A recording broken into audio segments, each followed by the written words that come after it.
பிரசாந்த் கிஷோர் பொறுத்த வரைக்கும் அவர் ஒரு பொலிட்டிக்கல் அனலிஸ்ட். இப்போ யாரு பணம் கொடுத்தாலும் அந்த கட்சிக்கு போய் அவர் வந்து ஆலோசனை சொல்லுவாரு, வெற்றி பெறதுக்குள்ள வழியை சொல்லுவாரு. ஆனால் 100% அவர் சொன்னதெல்லாம் நடந்தது கிடையாது.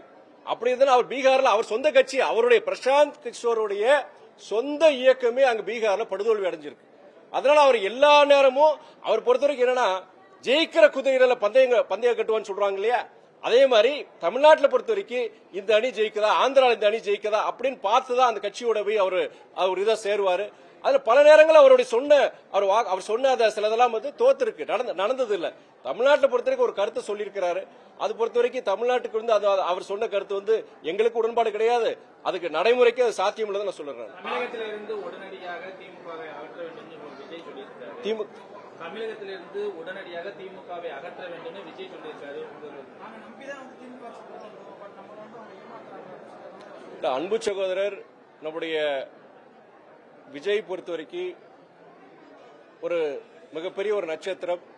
அவர் பின்னாடி நிறைய இளைஞர்கள், லட்சக்கணக்கான இளைஞர்கள் இருக்கிறாங்க. இன்னைக்கு ஒரு அரசியல் கட்சி ஆரம்பிச்சிருக்கிறாரு, அவருடைய கொள்கை சித்தாந்தங்களை சொல்லியிருக்கிறாரு, அதை நாங்க வரவேற்கிறோம். அதே நேரத்தில் ஒரு அரசியல் கட்சி தலைவரா நடைமுறையில் என்ன இருக்கு, ஜனங்கிட்ட போன உங்களை மாதிரி பத்திரிகையாளர்களை சந்திக்கணும். அதெல்லாம் அடுத்து வர காலங்களில் அவருடைய செயல்பாடுகள், அதை வச்சுதான் அவருடைய அரசியல் எதிர்காலம் இருக்கு.